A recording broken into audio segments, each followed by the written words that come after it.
Hello, everyone. It's great to see you here, and we wish we could actually be seeing you in Colorado. We are the team from Miami University competing in the attached housing category. My name is Elliot. Hi, I'm Kylie. I'm Tim. Hi, I'm Justin. Hi, I'm Taylor. We are not the only ones who worked on this project, and we wouldn't be here without the help of our teammates and professor mentors. To help orient you during the presentation, you should know that we've organized our content in terms of design goals rather than the contests. The contests are represented in these design goals. We decided this would emphasize our narrative more than simply following a given checklist. To fully understand the project, it's important, of course, to look into the environmental impact of our net zero townhouses. However, we also need to understand the context in which we're working. Our site is situated in the historic neighborhood of Over-the-Rhine, located just north of the Ohio River in Cincinnati. Miami University has a unique relationship to the community that began through the connection formed by one of our architecture professors. In 1998, Tom Dutton, an architecture professor at Miami University, started volunteering in Over-the-Rhine. Over time, residents grew to trust him and eventually welcomed him and Miami University into their community.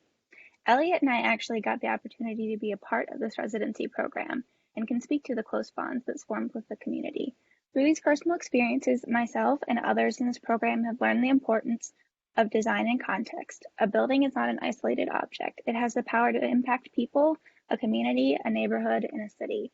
Though Tom has passed, his legacy, the residency program, and the Center for Community Engagement still lives on.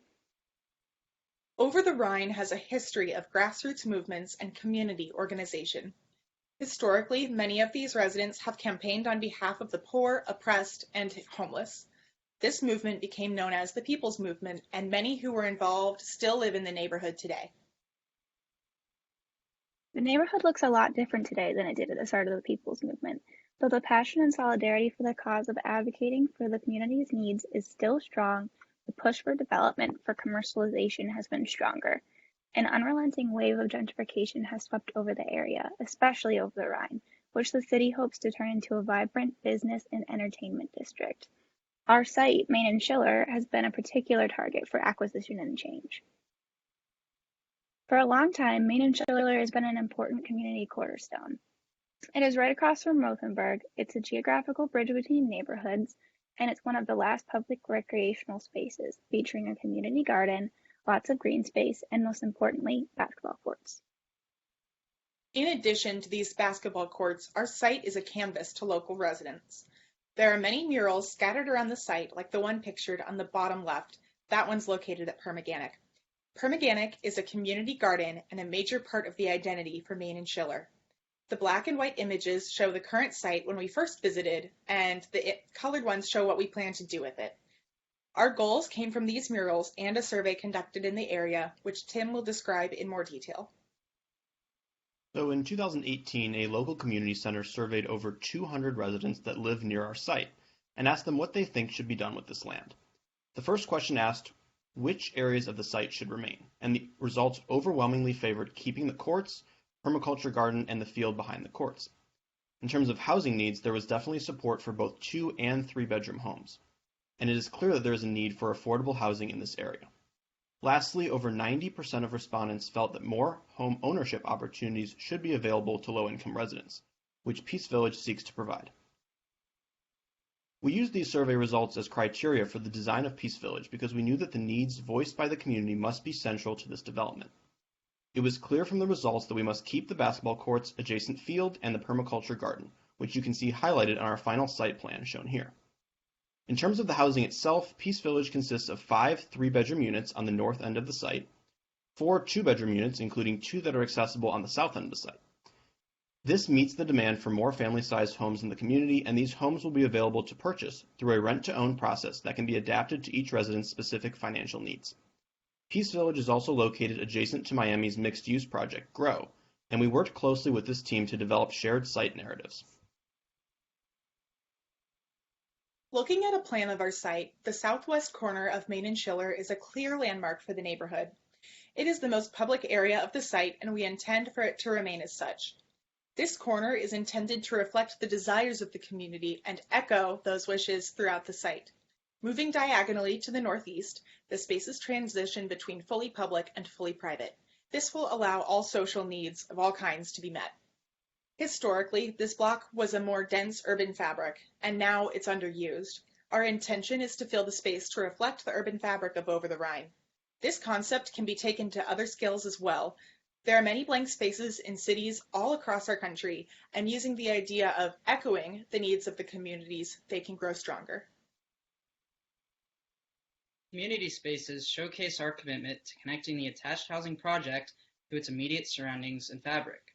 These three views detail the spaces most integral to the community of Peace Village as a whole.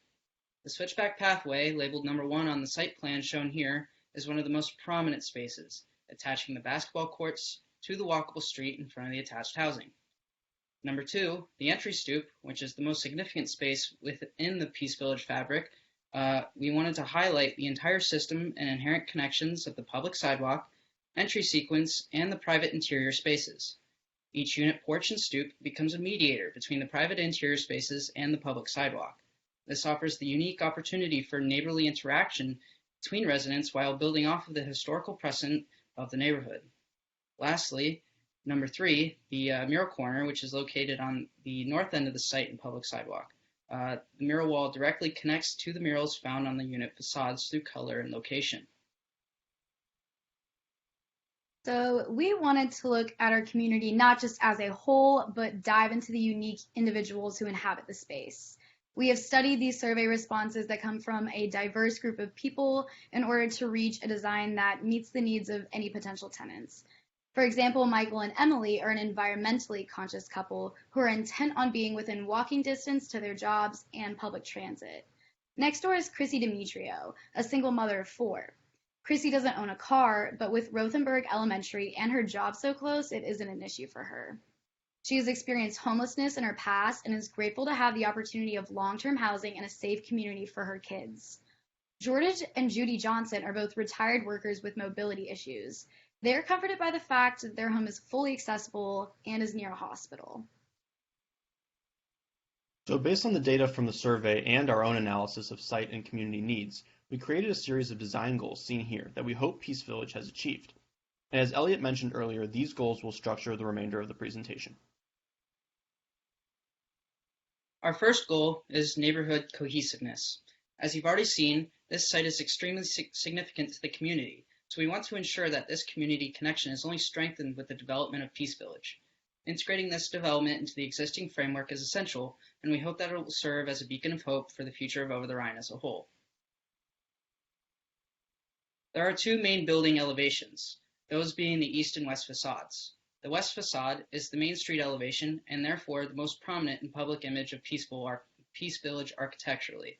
The entire design instigates a gradual sloping site with the highest point being on the north end. This helps create a natural stepping effect of each individual unit from top to bottom. With only 2 main facades functioning and an attached housing project, these became a very essential study to the project. They needed to speak not only to the neighborhood and the community, but also become practical enough to allow central daylighting into each unit. Each facade was geometrically composed to reference the neighborhood while maintaining a sense of timelessness by combining new and old techniques. Each facade carries the same exact language to not overcomplicate the design. OTR is known for its amazing, historically preserved Italianate architecture that dominates the neighborhood. Building here presents numerous challenges, as it is essential that it fits into the neighborhood's architectural fabric.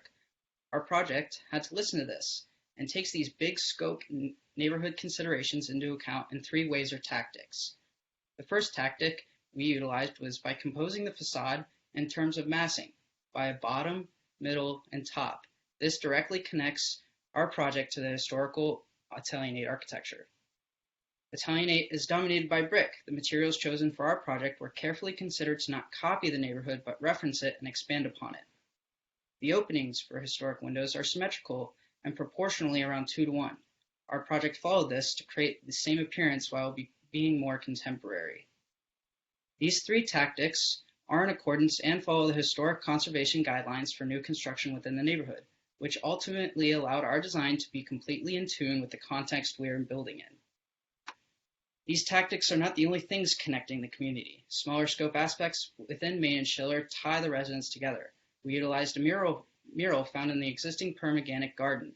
This was then imposed on unit facades as referenced with the mural corner. Innovative technologies such as the solar panel microgrid and the water management system also bring the residents together. The exterior materials were carefully chosen to fit within the neighborhood context while also being practical in terms of energy. The Oco Skin concrete panels and the Corten AZP are the two main materials found on each facade. The concrete panels are a stretched interpretation of the classical brick approach of OTR, while also being sustainable. The Corten AZP is painted to match the rusting and aging components of Corten while being a more sustainable option. It was important to us that Peace Village is not only accessible to all people of all abilities, but also financially inclusive. This development strives to provide low-cost housing to those who need it most, rather than typical luxury condos being built in the area. In that regard, we placed our two accessible units on the south end of the site at the bottom of the hill and close to the parking. This switchback curvature path, as mentioned, is accessible as well as the public street, providing easy access to the units for residents and guests in wheelchairs. The unit interiors themselves have been carefully considered to follow ADA guidelines for all the living spaces. For a community to be truly sustainable, it's important for people of all kinds to have access to housing as well as the ability to participate in environmental measures. Our project has been designed for those living under a 50% area median income, qualifying us for low-income housing tax credits, or LIHTC. These tax credits help to fund the construction of the buildings, which reduces the overall cost for residents. Compared to what is available right now for Over-the-Rhine, our buildings cost less per square foot than the typical condo in the area. This is due in part to the gentrification and the higher-end appliances put in those buildings as compared to what we have chosen for our spaces. The price for materials is more costly upfront for net zero construction because they are of a higher quality and made to last for a long time. Despite that upfront cost, this results in relatively low utility payments, making the townhouses ultimately more affordable in the long term. Most low-income housing units are woefully inefficient, which sets us apart from everything else offered in the community. Our third design goal is centered around the idea of sustainable community. We wanted to not only build environmentally sustainable homes, but create a community that fosters social, economic, and spiritual sustainability, because sustainability is not just an environmental issue, it's a social justice concern as well. So from the beginning, we knew that the courts would be central to our design and that placing sacred importance on them would be essential, and above all, sustaining the happiness and well-being of the community. We know of its importance because we've seen the lengths that the neighborhood would go to keep them. In 2016, the city struck a deal with a private developer that would level Main and Schiller, bulldozing the courts to make way for single-family condos, which would be listed for roughly $500,000. Upon hearing the news, community members rallied together and formed an organization called Keep Our Courts Do Development Differently. They tried for over a year to meet with the developer to fight for this land, until finally they got so tired of the trouble that the developer backed out of the deal. So another way that Peace Village will serve as an example of doing development differently is by registering as an official eco-village through the Global Eco-Village Network. This network is composed of over 10,000 regenerative communities around the world that work with local governments, policymakers, and NGOs to develop the framework for a more sustainable future.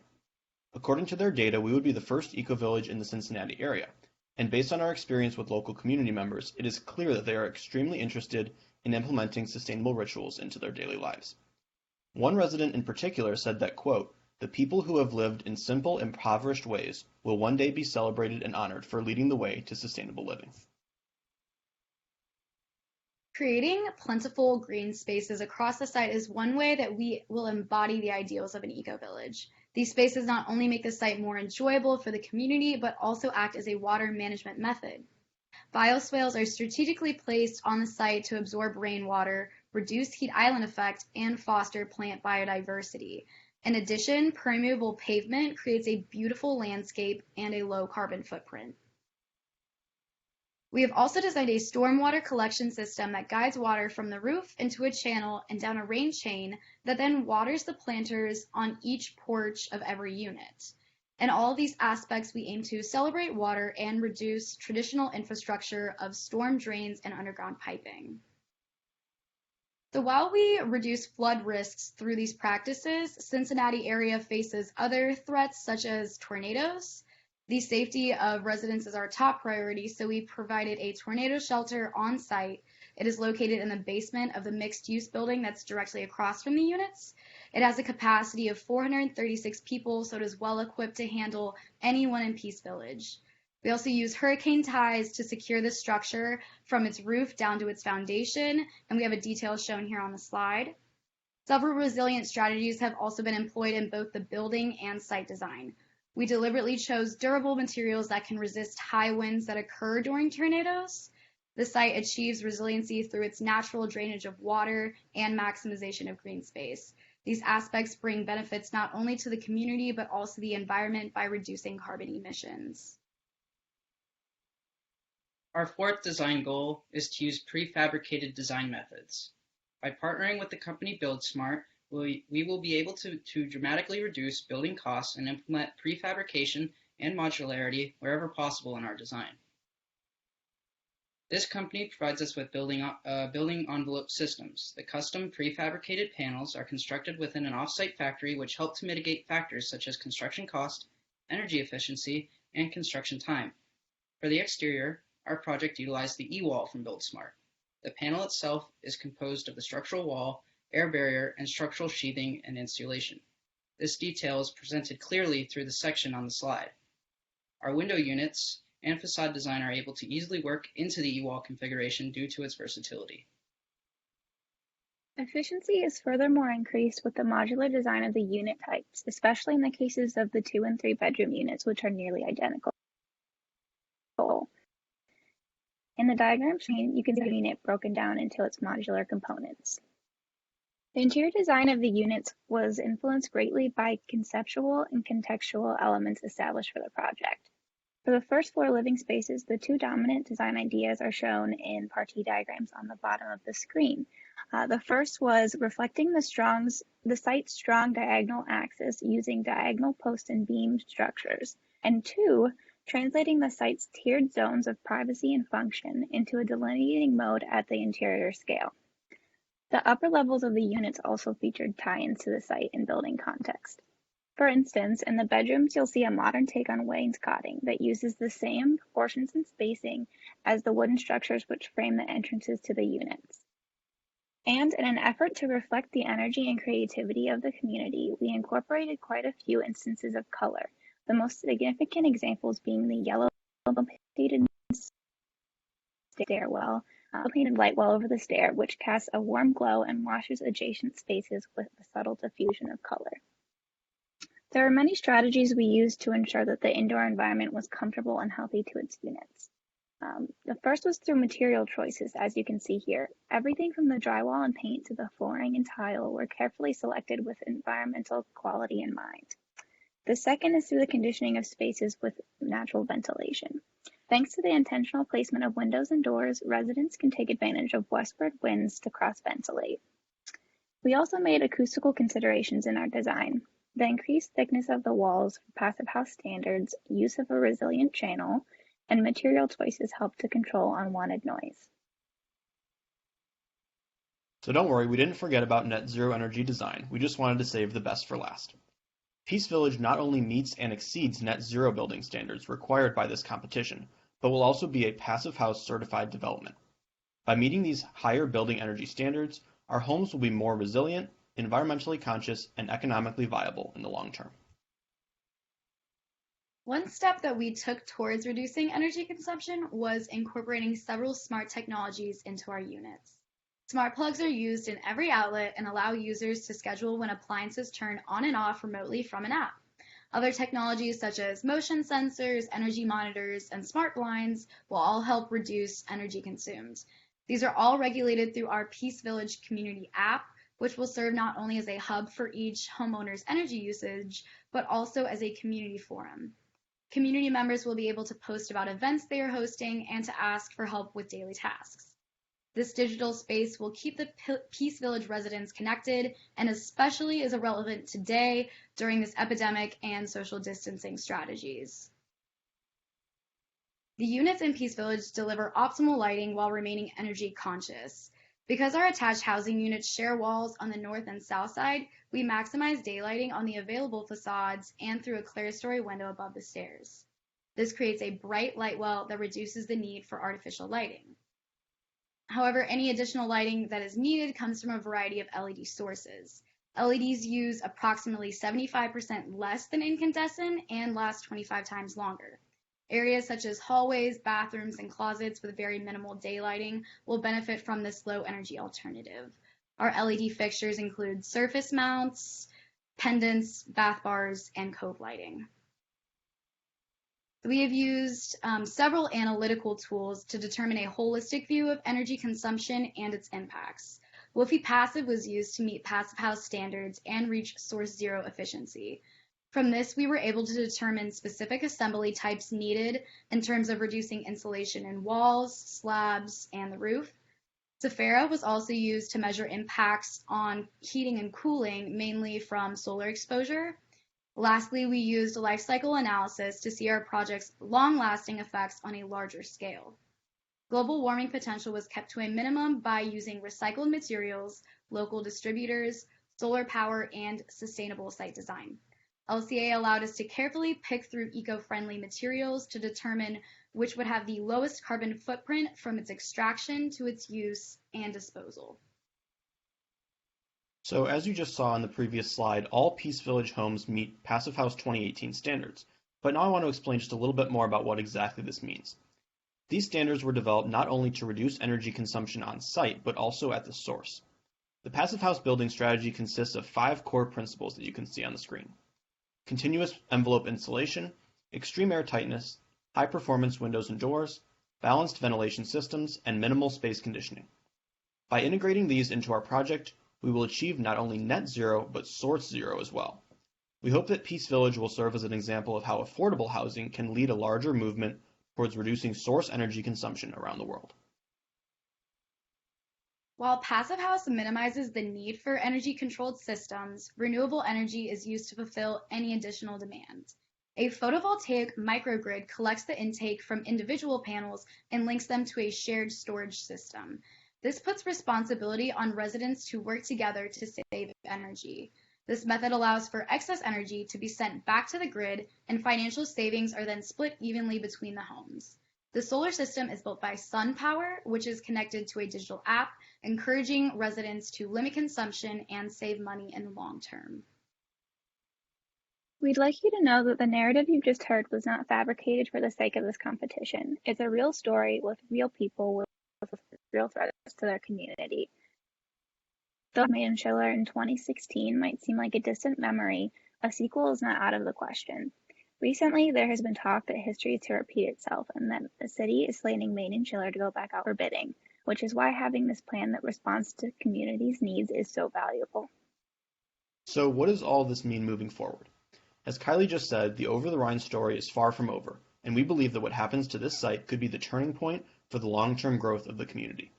Because of this, some members of the team, myself included, have decided to continue this effort by conducting an independent studio at Over-the-Rhine next fall, which will allow us to gain more first-hand experience with community members and push this project to actually be built in the future. Residents of Over-the-Rhine have been silenced for too long, and now it's time for their voices to be heard. Thank you.